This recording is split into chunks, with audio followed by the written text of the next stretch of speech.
আমাদের দাবি আমরা ছিনিয়ে ভোলার গ্যাসে চলে দেশের বিদ্যুৎ, কিন্তু ভোলার মানুষের আশায় এখনো অন্ধকার। সেতুর দাবিতে ফের রাজপথে ভোলাবাসী, এবার তাদের হুঁশিয়ারি। বিগত দিন আমরা এই আন্দোলন কর্মসূচি চালিয়ে যাচ্ছি ভোলার যে দাবি, 5 দফা দাবি নিয়ে। আমরা কালকে ঘোষণা দিয়েছি আমাদের ভোলার যে 6টি উপজেলা আছে, এই উপজেলার লোকগুলো সব মানে যে 6টি উপজেলার লোকগুলো সবাই আজকে 12 দিন আব্দুল জব্বার কলেজ মাঠে উপস্থিত থাকবেন। আমরা ভোলা থেকে যারা আইসি সবাই অলরেডি উপস্থিত আছে এই জায়গায়। আমাদের এই জায়গার যারা স্থানীয় ভাইরা আছে, হয়তোবা বিভিন্ন জায়গা থেকে আইতে আছে, দেখা গেছে এই জায়গার যারা স্থানীয় আছে এরা হয়তোবা দেখা গেছে আসবে, আস্তে আস্তে আসবে। কিন্তু আজকে আমাদের যে কর্মসূচি, আমাদের কর্মসূচিতে আমরা আশা করুম যে তৃতীয় পক্ষ আইসা যে কোনো গ্যামজামের সৃষ্টি না করে, কারণ আমাদের সুষ্ঠু দ্বারা কর্মসূচি আমরা চালিয়ে যাব। আর আমাদের যেই সেতুর দাবি, এই দাবি না বাস্তবায়ন না হওয়ার পর্যন্তই আমরা মাঠ থেকে উঠবো না। ব্রানুদ্দিনের পাওয়ার প্ল্যান্ট ও শাহবাজপুর গ্যাস ফিল্ড ঘেরাও করবে আন্দোলনকারীরা। ভোলায় আছে বড় গ্যাসের ভান্ডার। সরকারি তথ্য বলছে ভোলার গ্যাস দিয়ে 500 মেগাওয়াটের বেশি বিদ্যুৎ তৈরি হয়, কিন্তু সেই ভোলাতেই এখনো সেতু নেই। কিছুদিন আগে ঢাকায় ভোলাবাসীর বড় সমাবেশ করেছিল। সেখানে পুলিশ 146 ধারা জারি করে। স্থানীয়রা বলছে শান্তিপূর্ণ আন্দোলনকারীদের উপর হামলা করা হয়েছে।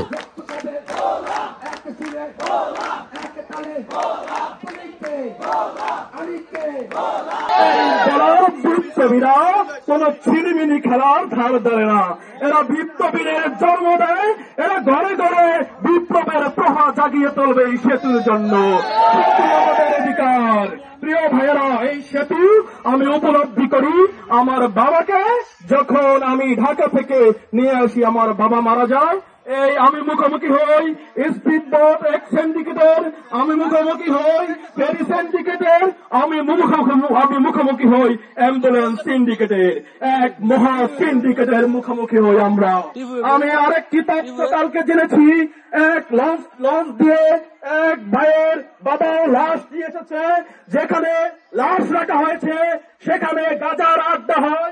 সেই ঢাকা শাহবাগে আমরা বিশাল একটা প্রোগ্রাম করি।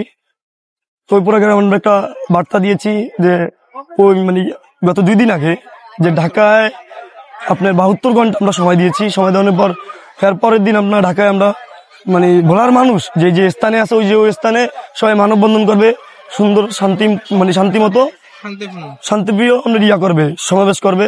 তো ওই জায়গায় আমরা এর পরের দিন শাহবাগে সুন্দর আমাদের মতো আমরা মন মতো কর্মসূচি পালন করতে আসি। তো ওই সময় শাহবাগের কিছু প্রশাসক যারা আপনার 144 ধারা জারি করছে শুধু ভোলার জন্য, ভোলার মানুষের জন্য। আমাদেরকে ওই জেলায় ওই জায়গার এসপি ডাইরেক্ট বলেছে যে শুধু আপনাদের ভোলার মানুষের জন্য, ভোলার জেলার জন্য 144 ধারা জারি করেছি। তো ওই জায়গায় আপনারা জানেন যে আমাদের কিছু বড় বাড়ি গায়ে হাত তুলছে। হাত তোলার পর আমরা বলে দিচ্ছি আমাদের যে কর্মসূচি এটা আমরা আরো কঠোর অবস্থানে নিয়ে যাব। তার জন্য আজকে বলে আমরা কর্মসূচি ডাকছি।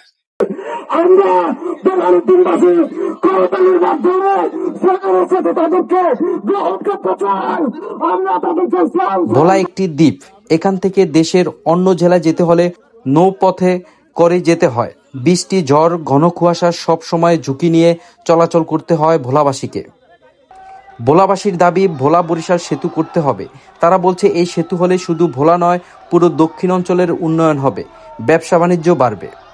সেতু প্রকল্প নিয়ে সরকারি মহল বলছে তারা কাজ করছে, কিন্তু ভোলাবাসী চায় দ্রুত বাস্তবায়ন। তারা আর অপেক্ষা করতে চায় না। মোহাম্মদ মিজানুর রহমান, ব্রানুদ্দিন, উপজেলা, ভোলা। লালমোহন উপজেলাবাসীর কোনো দাবি আছে? কৃষক শ্রমিকের কোনো দাবি আছে? ছাত্র সমাজের কোনো দাবি আছে?